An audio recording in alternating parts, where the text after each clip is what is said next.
C'est bon? On y va? Let's go. Let's go. Allez. Boker Tov, les Koulam, Shabbat Shalom, les Koulam.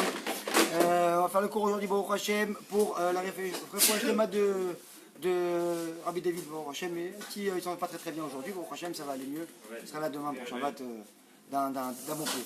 Refouach Shlema aussi de Edna Batrina, Refouach Shlema de Shimon Ben Aïcha, Refouach Shlema pour quelqu'un? Ariel Mazal, Bat Mesaouda, Baruch Hashem. Et pour Chavasacha, pour tout l'homme Israël, Baruch Hashem. Et Refouach Shlema pour tout l'homme Israël, Baruch Hashem. Très bien. De ta femme? Bella Bat Freha Bat Luna. Ça marche.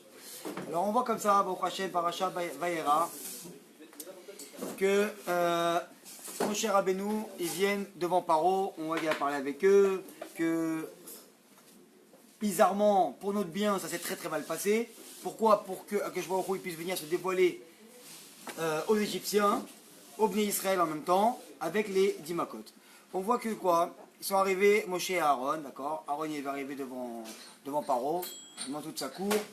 C'était l'anniversaire de Paro, elle amène devant, et il lui dit voilà, je vais prendre maintenant le bâton avec Moshe, et je vais le jeter. Et comme vous savez très bien, comme c'est marqué dans la Torah, comme Rachid le raconte, que le bâton il se transformait en serpent. Très bien. Paro il voit ça, genre lui c'est normal pour lui, il ramène ses sorciers. Messieurs, vous voyez ce qu'ils sont en train de nous faire? Alors ils arrivent, Maurice, alors attention Maurice. Alors, regardez ce qu'ils sont en train de nous faire. Ils viennent, ils nous ont fait quelque chose que nous on fait déjà depuis qu'on est petit à l'école maternelle.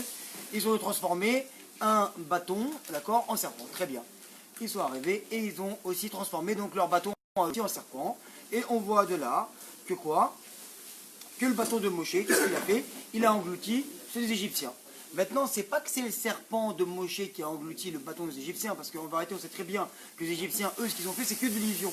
Eux, ce qu'ils ont mis, c'est quoi? C'est qu'ils avaient la force de quoi? De prendre le bâton et de nous faire voir comme si que nous, on voyait un serpent. Mais en fait, c'était vraiment un bâton et ça restait toujours un bâton. Alors que Moshe, vraiment, son bâton, dès qu'il l'a lâché par terre, il s'est transformé en vrai serpent.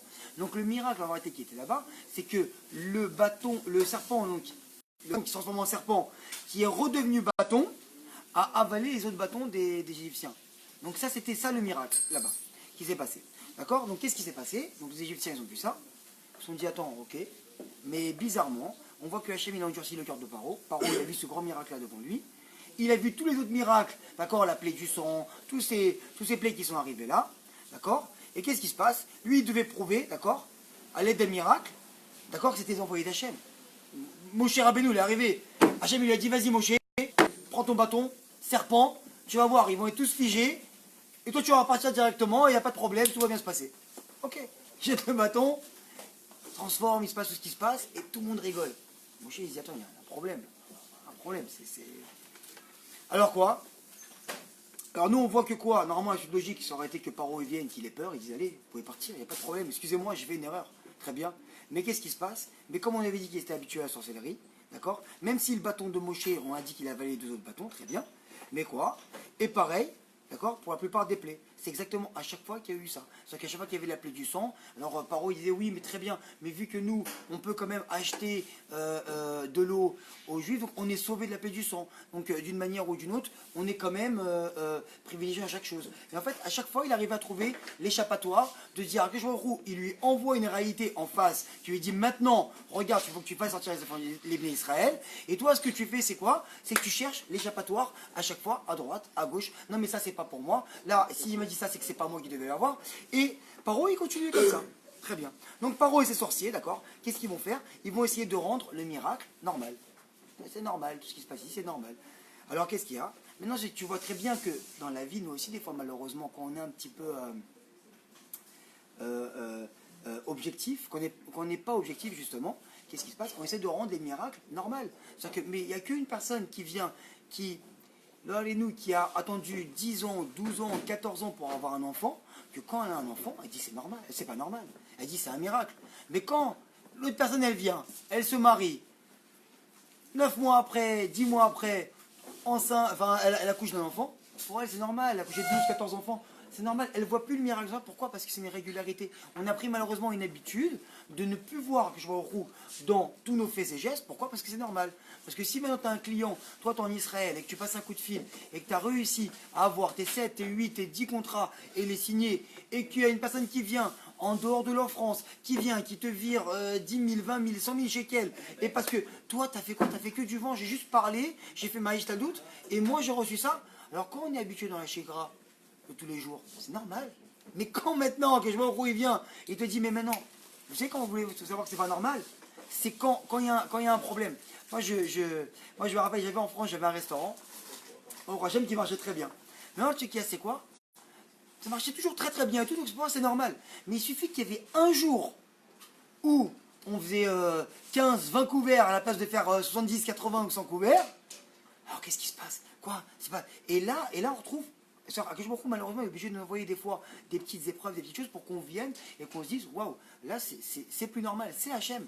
Donc qu'est-ce qu'il y a? Toujours on est obligé de tirer avec ça. Donc qu'est-ce qui se passe? Là c'est vous là de quoi? C'est que quand toi tu viens, tu fais ton travail et que tu vois la main d'Hachem tout le temps, alors quand tu viens et tu remercies Akashbarouk et tu dis Akashbarouk, ce que tu m'as envoyé là, c'est habituel pour moi, je reçois ma paye tous les mois, Baruch Hachem, je rentre à la maison, je vois que mes enfants ils sont là à Shabbat, tous ici avec une kippa sur la tête, c'est pas normal. Alors je vois rouge, je te remercie pour ça. Donc toi, si tu veux pas avoir de problème et pas avoir quelque chose rouge, il vient et te crée ce manque, alors devance ta chose. Tu dis que je vois rouge, ce que toi tu m'envoies là, c'est pas normal, je l'ai devant moi, alors je te remercie pour ça. Très bien. Alors quoi? Donc nous on voit que quoi? Qu'on est d'accord, qu'Hachem il a endurci le cœur de Pharaon, de Pharaon, d'accord? Pourquoi? Parce qu'on sait très bien que Hachem il a envoyé Moshe et Aaron chez Paro. Paro, s'il serait venu tout de suite, il aurait dit ok, pas de problème, sors les Israël. Alors qu'est-ce qui se passe? Ça aurait été trop facile, il n'aurait pas envoyé les 10 plaies derrière ça. Maintenant, on voit que quoi, dans ce lien-là, que toujours quand un homme il vient et qu'il doit faire une grande chose, d'accord? C'est-à-dire que Paro, lui, qu'est-ce qu'il aurait dû faire? Il aurait dû libérer les Israël tout de suite à la Makom. Il aurait vu tout de suite le miracle. Il n'aurait pas eu son Yitzhara qui lui aurait dit écoute, c'est normal. Donc qu'est-ce qui se passe?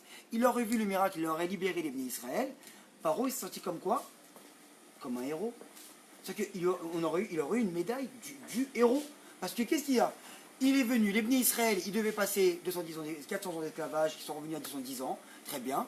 Ils ont fait ce qu'ils ont à faire. Paro, il a contribué à cette réparation-là des Israël, très bien. Mais qu'est-ce qui se passe? Il vient, il contribue à ça. Toi, tu arrives maintenant, tu dis, écoute, toute ta vie, toi, je sais pas, tu t'appelais au téléphone, tu passais les encarts publicitaires et tout allait bien. Un jour, on vient, on te dit, écoute, tu sais quoi? En fait, ces publicités, elles sont jamais parues. Le mec qui venait, toi, tu travaillais pour quelqu'un, mais lui, il a jamais fait paraître ça. Alors toi, tu arrives, maintenant, tu dis, tout ça, c'était du shaker, c'était grave, c'était pas bien. Ok, alors j'arrête. Ok, j'arrête tout, j'arrête, change de travail, je me casse. Alors qu'est-ce qui se passe? Paro, qu'est-ce qu'il y a? Non seulement lui, il est venu et qu'il s'est dit qu'il aurait pu lui devenir un grand, mais qu'est-ce qui s'est passé? Son Yetzirah, il a devancé. On sait très bien que, comme pour Adam Arishon, plus il a grandi, ça veut dire, et plus son Yetzirah, il est devenu grand avec lui. Donc ça veut dire que quand maintenant Adam Arishon, il a fait la faute, donc il a descendu d'un étage. On savait qu'Adam Arishon, il était très très haut, qui voyait d'un bout à l'autre. Donc il y a dans le Sod et il y a dans le Pshat. Le Pshat, c'est que vraiment, il était immense, Adam Arishon. Mais qu'est-ce qui se passe? Tu étais immense. Maintenant que toi, tu es venu, que tu as fait la faute, tu t'es rabaissé, qu'est-ce qu'il a fait quand je vois roux? Il a coupé les pattes du Yetzirah, du serpent du Nachash. C'est ça que le serpent du Nachash, il est venu au même niveau. C'est-à-dire qu'il faut comprendre quoi? Qu'une personne, plus elle s'élève dans la spiritualité, plus son Yetzirah, il va grandir avec elle. Donc c'est exactement comme ça. C'est-à-dire que quand Akash Baruch Hu, il a endurci le cœur de Paro, d'accord? Qu'est-ce qui s'est passé? C'est pas à la première plaie qui a endurci le cœur de Paro. Mais quand il a envoyé, qu'il lui a dit, va le voir parce que j'ai endurci son cœur, ça veut dire que plus ça allait, et plus sa force aurait été grande s'il aurait laissé sortir les Israël. Maintenant, plus un homme y grandit, plus Akash Baruch Hu, il est obligé de lui envoyer l'entraîneur qui est en face, au même niveau. C'est-à-dire qu'au début, toi tu rentres dans une salle de boxe, on va te donner un punching move qui taper. Après, on va donner une personne qui va être à ton niveau pour te rendre les coups par rapport à ça et t'entraîner. Et plus tu deviens, Baruch Hashem, confirmé, et après, tu as le vrai entraînement et même les vrais combats derrière ça. Et là, on parle du côté de Paro, mais du côté de Moshe. Moshe reçoit un ordre directement de la direction suprême, Hachem. Il doit aller normalement, et ça doit se passer exactement comme ça a été prévu. Exactement. et filer. Mais ça passe pas comme ça. C'est exactement quand Akadosh Baruch Hu lui a dit, on a dit ça la semaine dernière, il a dit va dire à Paro que Hachem il est là, qu'il va libérer son peuple, sors-les. Au début, on n'a pas besoin, parce que tu vois, quand il monte la cadence, au début il est arrivé avec une parole, laisse sortir mes frères. Maintenant il est arrivé, Moshe il est arrivé avec Aaron qui l'attendait au bout dans le désert, il a dit viens, on va annoncer au Bnei Israël, au Rachamim, que tu es le libérateur et qu'on va libérer tout le monde. Moi j'ai rêvé que tu allais arriver, Moshe il a vu Hachem dans le buisson ardent, Kaviarol, qu'est-ce qu'il y a? Il arrive, Paro lui dit, libère mon peuple. Paro lui dit quoi, libère mon peuple? Je ne connais pas ton Dieu, je te connais pas toi, je ne connais pas ton Dieu, je ne connais personne. Donc qu'est-ce qui se passe? Maintenant, eux, ils n'avaient pas le temps pour réfléchir, comme on dit la dernière fois, ils ont du temps pour réfléchir parce qu'ils veulent être libérés maintenant. Vous êtes en train de faire un petit complot contre moi? Va chercher la paille. Va prendre toi-même la paille, qu'est-ce que tu viens me demander? Moi je te fournissais la paille pour faire les briques, va prendre maintenant toi-même la paille. Mais c'est encore plus fort la question là-bas. Alors Moshe, qu'est-ce qui s'est passé? Il est venu, il lui a dit, je vois genre, entre guillemets, comme ça tu fais la honte. Je viens vers Paro, avec tout ton nom, ton honneur, qui touche Hachem, tout ce que tu veux, bam, on reçoit une claque, je reviens vers les Bnei Israël, et quoi, ils veulent me jeter des pierres et me dire quoi, c'est ça ta libération? Parce que Akadosh Baruch Hu, il a ramené là-bas, que quoi? Que le fait que maintenant, Paro, il a dit qu'il fallait pas, comment ça s'appelle, qu'il n'aurait plus le blé, pas le blé, la paille, il n'y avait plus le mot, qu'il n'avait plus la paille, donc au Bnei Israël. Qu'est-ce qui s'est passé? C'est un Nisayon pour tous les Égyptiens. Les Égyptiens, le Midrash il raconte comme ça qu'ils sont sortis dans les rues et ils ont commencé à balayer toute la paille qu'il y avait par terre. Partout. Je vois il a dit maintenant je vais envoyer Dimakot. Parce que moi, je vous ai laissé, si même du chesed que vous pouvez faire sans vous fatiguer, vous ne le faites pas, vous le faites pour le mal, alors maintenant je vous envoie Dimakot, c'était la goutte d'eau qui a fait déborder le vase. Et à chaque fois, je vois il laisse une chance à la personne. Il faut comprendre que à la fin, tout est pour le bien. Donc maintenant, par rapport à ce là de la paille, Moshe, il a eu quoi? Il dit, maintenant, qu'est-ce qu'il y a? Je fais ma ishtadlut. Qu'est-ce qui se passe? Je mets mon bâton. C'est bon, c'est pas bon, j'ai compris. Il se pose plus de questions, Moshe. Et il avance. Et c'est comme ça. Et on voit très bien qu'au début, il se posait des questions. Que je vois pourquoi tu as pris cet enfant-là? Pourquoi tu l'as mis dans le mur? Et que je vois il a prouvé à chaque fois par A plus B que quoi?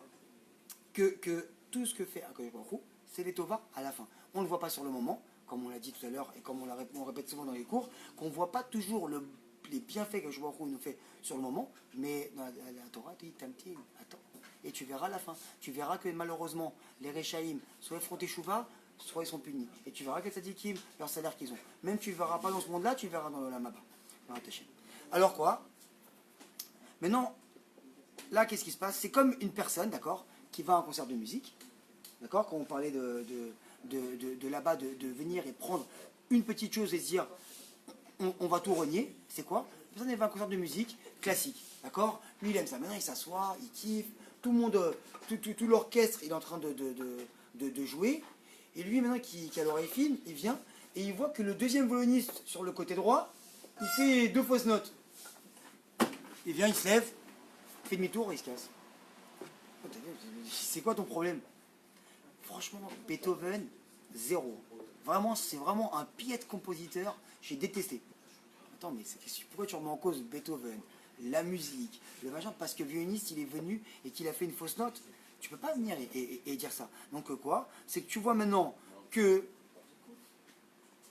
quand tu regardes un film sur Facebook, d'accord, malheureusement sur les Haridim, et que tu vois là-bas que toujours, malheureusement, dès que tu vois une personne avec une kippa, un haridi, une barbe et tout, que malheureusement, il y en a un sur je sais pas combien qui est rentré dans un magasin et malheureusement, il a pris un paquet de gâteaux, il a pris une bouteille de whisky, ce que tu veux, et qu'il a mis dans son manteau et qu'il l'a volé. Alors qu'est-ce qui se passe? Tout le monde va venir et va dire, regarde, qu'est-ce qu'ils font les religieux? Ça veut dire que c'est pas toi, tu viens et que tu vois l'image globale de la chose et toi tu es venu voir la petite chose qu'il y avait là-bas. Ça veut dire quoi? C'est que regarde ce qu'ils sont capables de faire les religieux. Donc toi tu remets tout en cause la Torah, d'accord? Par rapport au fait de un maasé, un geste d'une personne, d'accord? Donc plutôt que de dire, d'accord, que ce religieux il a un problème, alors qu'est-ce qui se passe? On préfère dire que la Torah c'est pas une vérité. D'accord? Donc on va venir, on va dégager tout ça. Donc comme ça, exactement de venir et pour faire le lien là-bas, parce qu'on a parlé d'un autre exemple, avec Moshe, quand Moshe il est venu avec Aaron chez Paro, plutôt de dire ok c'est la vérité, on arrête, stop, c'est fini. Ah non, mais moi ça on sait le faire. On sait faire. Tu vas toujours trouver le lien de dire que le Icar, ce qui t'arrange à toi, d'accord, ça tu le mets de côté.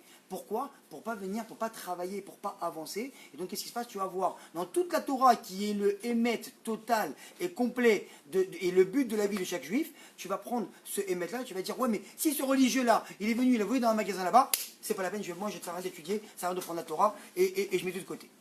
Il y a comme ça à Ashkelon, il y avait un couple de lions qui avait des petits lionceaux. Des lionceaux. Et donc qu'est-ce qu'il y a? Et ces petits lionceaux, ils restaient beaucoup avec avec le couple, avec leurs parents quoi. Et donc qu'est-ce qui se passe? Ils tournaient autour. Le père au bout d'un moment il lui dit tu sais mon fils, tu peux te promener dans la ville là-bas d'Ashkelon, il n'y a pas de problème, hein, tu pourrais même dans la rue. Il dit ah bon mais il y a des hommes, il y a des gens. Je sais quoi les hommes? C'est très bien qu'un lion il est beaucoup plus fort qu'un homme.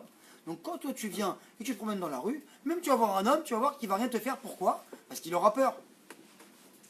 Et le lion il se dit bon bah je vais essayer. Donc il arrive maintenant, gonfle un peu le poitrail, tout petit hein, c'est un truc. Et il marche, et il marche, et il marche, et il marche, et il marche. Et qu'est-ce qui s'est passé à Ashkelon, Mickaël? Qu'est-ce qui s'est passé à Ashkelon si je te fais ça? Shimshon. Et maintenant il voit une image de Shimshon en train, à Gibor, d'accord, dans le Tanakh là-bas, d'accord, en train de prendre un lion et de lui ouvrir la gueule comme ça et de le tuer. Mais non, pour un animal, c'est la gueule. C'est le mot. Donc qu'est-ce qui se passe? Il prend maintenant l'animal et il lui ouvre comme ça. Et il le tue. Et il voit cette image-là, le petit lionceau. Mais il a apeuré. Il retourne vite chez son père. Il dit papa, tu m'as dit que genre moi je sors dans la rue que tous les hommes vous avaient peur, mais regarde, j'ai vu l'image d'un homme qui est en train de déchirer la gueule de nos ancêtres, entre guillemets. Et lui il dit mais mon fils, mais tu es sot ou quoi? Tu n'as pas compris que maintenant qu'on a fait une grande image avec un homme en train de tuer un lion, ça veut dire exactement que quoi? Que c'est pas quelque chose qui est normal. C'est pas quelque chose qui arrive dans la vie de tous les jours. Donc vu que maintenant que c'est quelque chose qui est pas normal, on l'a pris et on l'a agrandi pour que tu le voies. Donc il dit là-bas que ce religieux-là, malheureusement, ou cette personne-là qui vient, qui a fait une faute, qui a fait une bêtise, tu vois des fois malheureusement, c'est vrai, la vérité il faut travailler sur ça. Je sais pas moi, il y a des gens qui écoutent pas. Et ça je dis pour moi, quand nous maintenant on vient, on a une qui passe sur la tête, on sort de la voiture, tu vas, alors c'est pas un qui trouve, mais des fois tu vas dans un quartier religieux comme ça. Toi, t'arrives, tu sors comme ça de la voiture avec tes enfants et tout normal. Tu vois, il y a un religieux, il sort comme ça. Il ouvre la porte, la barbe, le chapeau. Sérieux. T'as envie de dire, Achim, t'arrêtes de signer comme ça. C'est pas ça l'image que tu dois donner. Sauf que maintenant, qu'est-ce qu'il y a? Quand toi, tu vas te promener, tu vas aller à Meacharim acheter des livres ou juste comme ça, et que tu vois, donne toujours.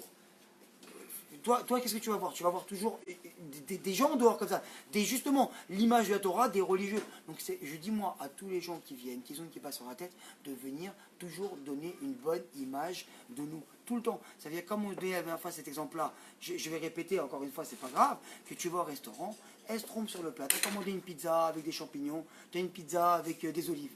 Toi, t'aimes les olives. Pas la peine de venir, excusez-moi, changer. Si tu peux manger la pizza aux olives, elle va venir. Tu dis, j'avais commandé une pizza aux champignons. Tu peux le dire. Tu peux le dire. C'est pas grave, je vais la manger, j'aime bien aussi les olives, il n'y a pas de souci. D'accord? C'est pas la peine de ramener la pizza, la faire ramener. Que maintenant le mec qui vient, qui est peut-être réuni, qui est dans la cuisine, il vient. Ah là, ça va, Olive, non, il est peut-être dans la race. Il sort, il voit, le mec il a une kippa. Et non seulement toi tu fais ça, et comme on dit la dernière fois, tu prends 10 shekels, 20 shekels, 30 shekels, encore plus, et tu le laisses en pourboire. Pourquoi? Parce que lui il s'est trompé. Pourquoi? Parce qu'avec 20 shekels, j'ai fait un nom à Kadosh Baruch Hu.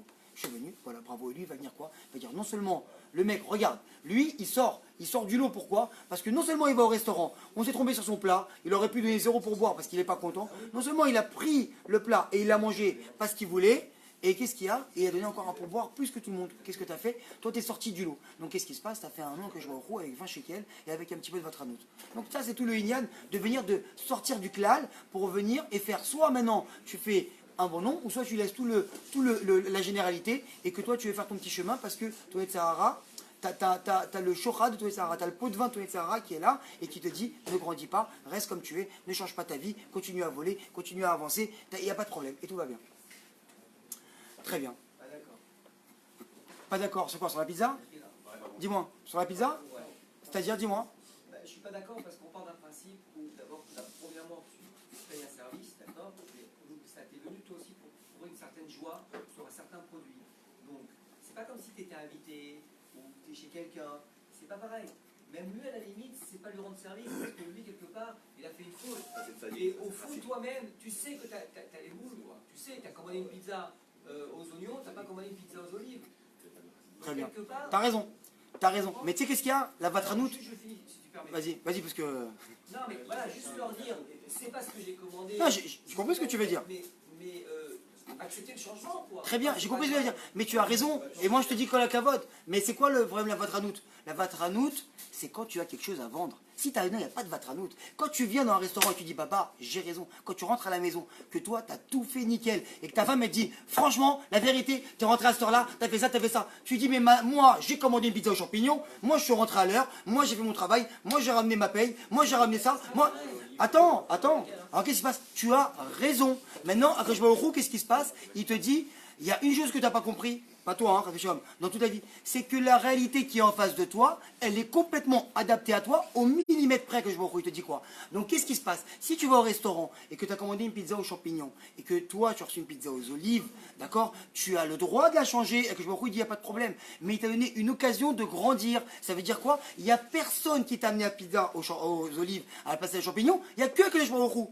Donc si toi tu as reçu cette pizza là, tu te dis peut-être que là, il y a quelque chose à faire avec ça. Donc soit maintenant, j'ai raison, et tu as 100% raison, ou soit maintenant tu te dis, tu sais quoi, à Roux, maintenant la vatranout, c'est quoi? J'ai quelque chose à vendre, j'ai raison maintenant, je te fais un nom.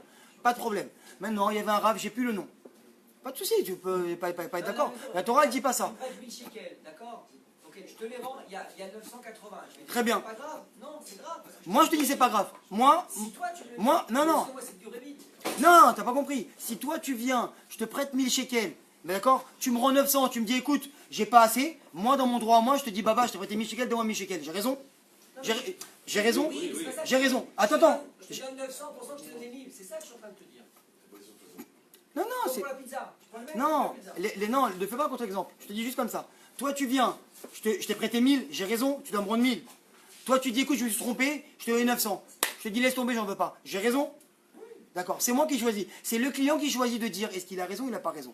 Donc ce signal-là de ça, je te dis encore une fois, si tu sais que je ne vais pas répéter 40 fois, la vatranout, c'est quand tu as quelque chose à vendre. Si toi tu as raison partout et que tu es 100% nickel, tu viens, c'est toi qui choisis. Soit tu fais plus, soit tu restes à ton niveau et il n'y a pas de problème. Mais c'est toi qui choisis. Il n'y a pas. Il donne que des occasions de grandir dans la vie. Mais ça c'est un cas qu'on pourra parler vers ta chaîne en aparté, si Dieu veut.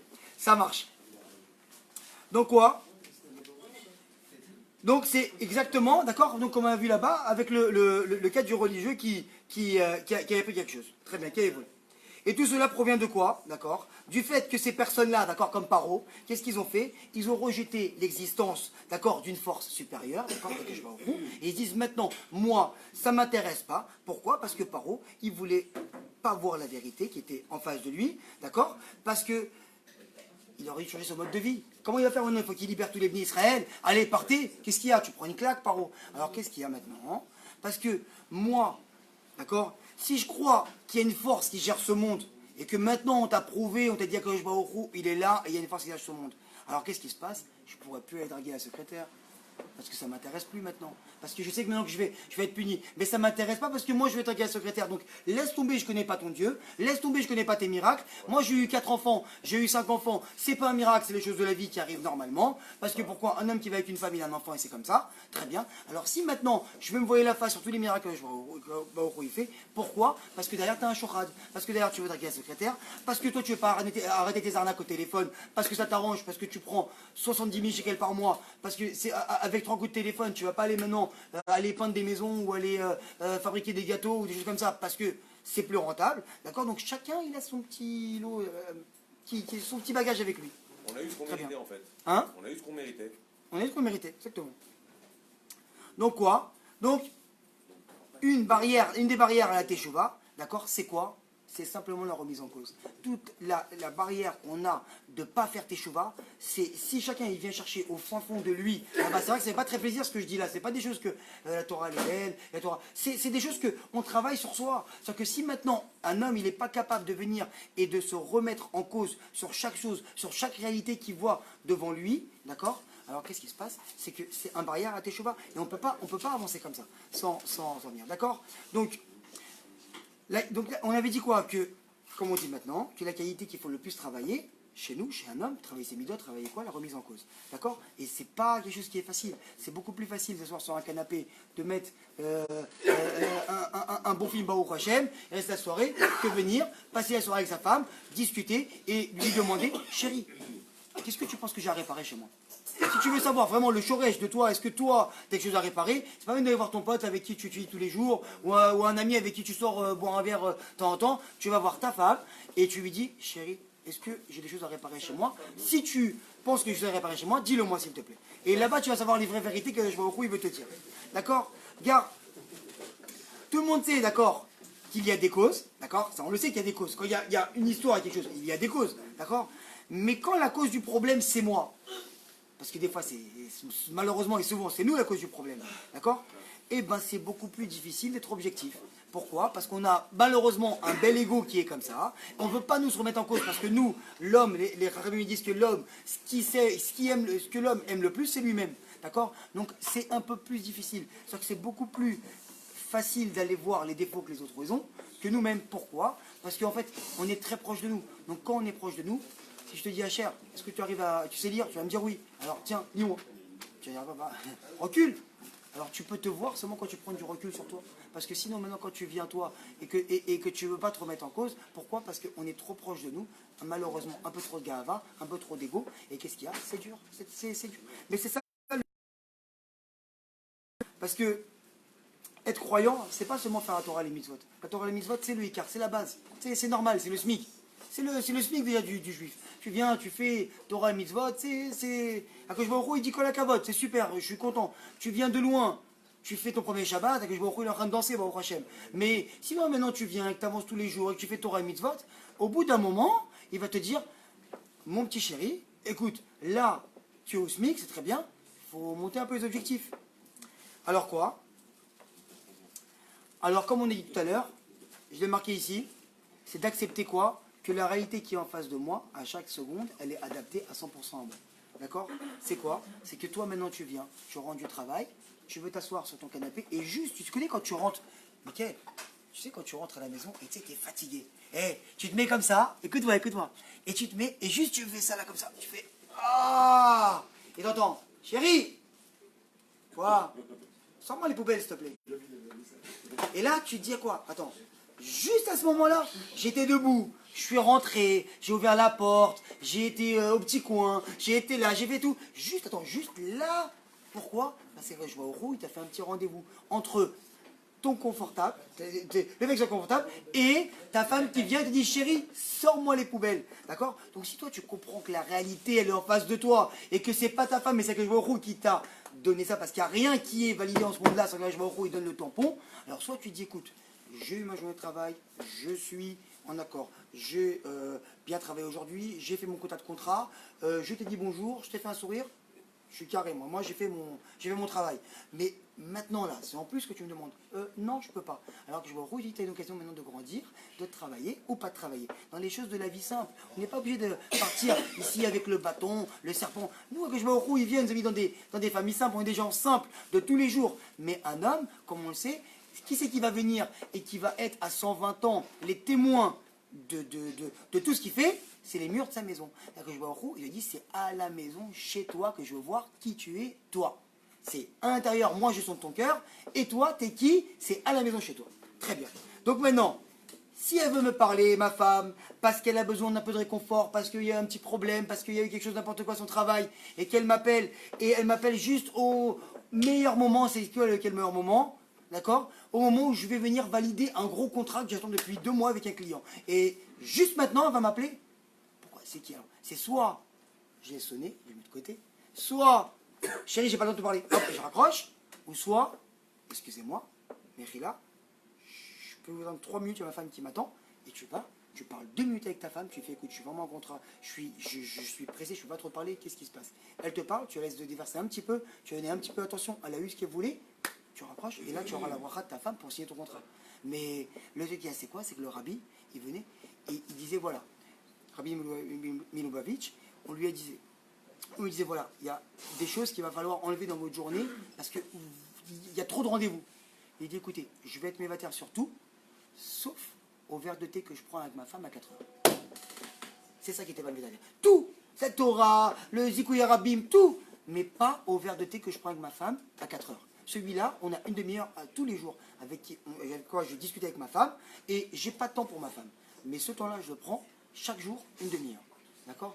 Et c'est ça, mais c'est pas n'importe qui, c'est le Rabbi Moulavitch. C'est-à-dire que c'est lui qui venait, qui sortait faire les mitzvot, qui voyait les gens, qui voyait tous les gens qui mettaient des films aux gens. Donc ce Inyan-là, d'accord, pourquoi? Parce que c'est peut-être à 4 heures le meilleur moment pour lui, et ben il l'a pris justement pour donner à sa femme. Parce qu'il sait que la source de la bracha, c'est là-bas qu'elle est. Très bien. Ou encore quoi? Ou qu'elle a encore invité ta belle famille à la maison. Quel soir? Le soir, où tu as préparé les pop-corn et une soirée football. Tu vas faire une soirée football, tu avais prévu d'inviter tes copains, on va rester tout seul devant la soirée, te faire un kiff, et qu'est-ce qui se passe? Madame, elle vient, elle te dit voilà, j'ai ma mère qui va venir, avec peut-être mon frère, et j'ai ça, et j'ai ça, et j'ai ça, et tu dis quoi? Juste ce soir. Alors c'est là-bas que je me rouille, il veut te voir. On va raconter, partager une petite histoire pour finir, sur le Inyan de prendre de soi, et d'être mévataire sur les choses, et de venir, quand on voit une réalité en face de nous, de comprendre qu'elle est complètement adaptée à nous et de comprendre qu'il attend que tu changes par rapport à ça. D'accord? Une fois, là, nous, il y avait un homme qui était très très très malade. Ça se passait en Israël.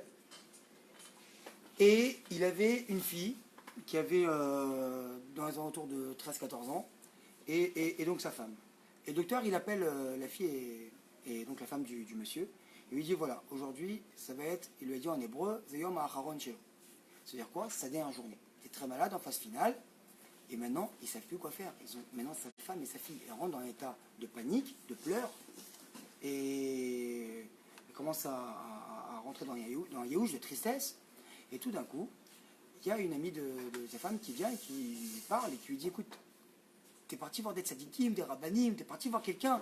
Elle dit mais j'ai fait tous les tzadikim, j'ai fait tout le monde. T'as fait Baba Salé? Baba Salé est encore vivant à cette époque-là. Et elle lui dit la vérité, j'ai pas été parce qu'à chaque fois que je voulais y aller, il y avait du monde et je pouvais pas attendre. C'était un peu compliqué, je devais retourner à l'hôpital pour mon mari, donc ça s'est pas fait. Il veut dire, va chez Baba Salé. C'est la dernière journée, c'est la dernière chose. Moi, je te dis qu'il a sauvé les gens de ma famille, va chez lui. Histoire amitié. Hein. Ils vont chez Baba Salé. Maintenant, Baba Salé ne reçoit pas les femmes, d'accord? Et quelques rares occasions, il a reçu des femmes. À cette occasion-là, il les a reçues. Donc, la femme avec sa fille, elle est rentrée.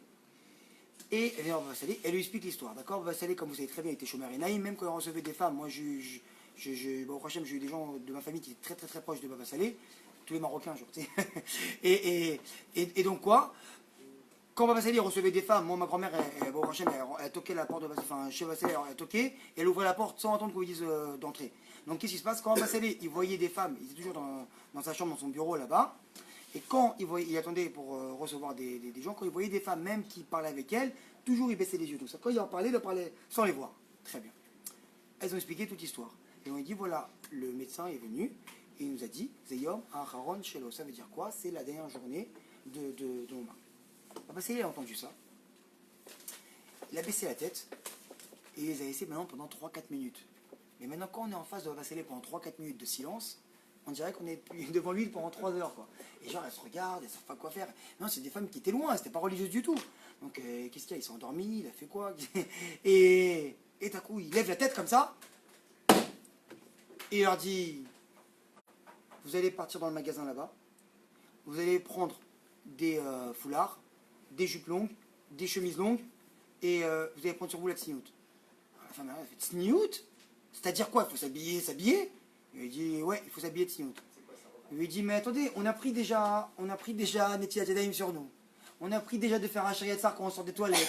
On a pris déjà, comment ça s'appelle, de faire la tzedaka. On a pris sur nous aussi, il n'y avait pas les maisons dans toute la maison, il n'y avait que l'entrée, alors on a mis partout. On a pris beaucoup de choses, Gvodarav sur nous. Alors, Vassaï la regarde, il lui fait, et des fois, que je vois au roux, il faut savoir se faire mal pour venir et déjouer la chose. Vous voulez prendre l'attitude sur vous, vous prenez. Si vous ne voulez pas, moi je dis ce que j'ai à dire. Et la femme et la mère, elles sont regardées comme ça. La femme et la fille sont regardées comme ça. Elles ont dit ok, d'accord, on prend sur nous. Elles sont parties dans un magasin Yetivot. Elles ont acheté tout ce qu'il fallait comme vêtements. Elles sont habillées, elles ont pris sur elles. Et maintenant, qu'est-ce qui se passe? Elles ont la bracha du Rav. Qu'est-ce qu'elles ont à faire? Elles ont qu'à rentrer à l'hôpital. On voit ce qui se passe. Maintenant, elles arrivent devant la porte. Il voit qu'il y a un médecin devant la porte qui garde la porte. Alors elle vient pour rentrer et voir son mari. Et le médecin, il fait non, vous pouvez pas rentrer.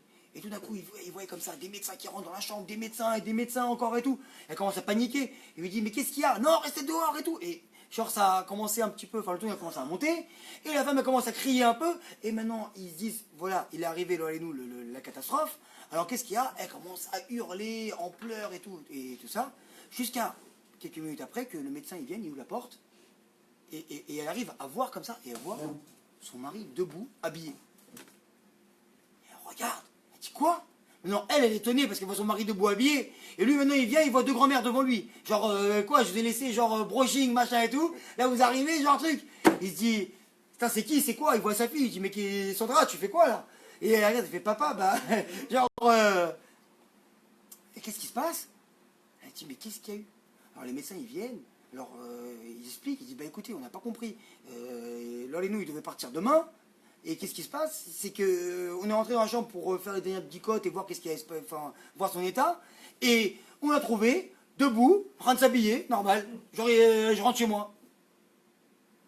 Wow. Alors, bon, Hachem, il a fait quelques dicotes. Il n'a plus rien. Le type, il avait plus rien, net, nickel. Il sort de là-bas. Il reste mis encore à l'hôpital. Il sort de là-bas. Ouais, les mains, c'est inné. Donc, le lendemain, avec des bdicotes, ils sortent de l'hôpital. Qu'est-ce qu'ils vont faire? Qu'est-ce que vous auriez tous fait? Vous serez partis chez Baba Salé et dire merci. Ils prennent la voiture, ils mettent la musique, tout va bien, et ils vont chez Baba Salé, et ils rentrent chez lui. Ils prennent un tort, et maintenant, les femmes, donc, elles sont restées dehors, et lui, il rentre. Baba Salé le regarde, il lui a dit, t'es debout, hein? Il lui dit, votre arabe, nous, on n'est pas du tout religieux, merci beaucoup, maintenant je vais tout faire, je vais, truc, il embrasse la main et tout, et il l'assoit, et Baba Salé lui dit, je peux te poser une question? Et l'homme, il dit, oui, qu'est-ce que t'as vu là-bas? Il dit, quoi? Il dit, qu'est-ce que t'as vu là-bas? Il dit, où là-bas? Il dit, là-bas. Alors l'homme, il commence à pleurer, et il dit, alors, votre arabe, je vais vous raconter. Je suis arrivé, j'ai vu, mon âme, elle est montée dans le ciel. Là-bas, on est venu, on m'a jugé. Et on m'a dit, il n'y a pas Shabbat, il n'y a pas ça, il n'y a pas l'Atzniut, c'est Ralevatala, et tatata, et tatata, et tatata. Chayav Mita, ça y est, tu dois mourir. Et lui, maintenant, il pleure, là-bas, là-bas. Et tout d'un coup, il a dit, j'ai vu une lumière rentrer et une porte qui s'est ouverte avec une grande lumière que je ne pouvais même pas regarder. Mais ce que j'ai réussi à voir, c'est qu'il y avait une couronne. Et il regarde, et il l'a vu. Et cet homme-là, là, cette chose-là, cette entité-là qui est venue, qui a parlé, il a dit, par mon srout à moi, laissez-le revivre. Et à partir de là, je suis revenu, j'ai ouvert les yeux, je me suis habillé, je suis venu. Et bah, il regarde, il fait, tu sais qui c'était? Il dit, non, j'ai pas réussi à voir son visage. Il dit, c'était Shlomo Ameler. Il dit, Shlomo Ameler? Il a dit, waouh! Et l'homme, maintenant, il en pleure encore plus, il va s'évanouir. Il lui dit, quand ta femme et ta fille sont venues me voir, et elles ont dit, Yeshlo od yom acharon. Yom acharon, qu'est-ce qui se passe? J'ai réfléchi, et c'est ça les 3-4 minutes où il réfléchissait dans toute la Torah, et j'ai passé toute la Torah en revue, et j'ai vu que quoi? Que Shlomo Ameler, il dit, là-bas non, pas quoi, comment dit tous les soirs? Non, chez Traï. Et il vient et il ramène là-bas, que quoi? J'étais en train de réfléchir, et je suis arrivé là-bas jusqu'à chez Traïl et j'ai marqué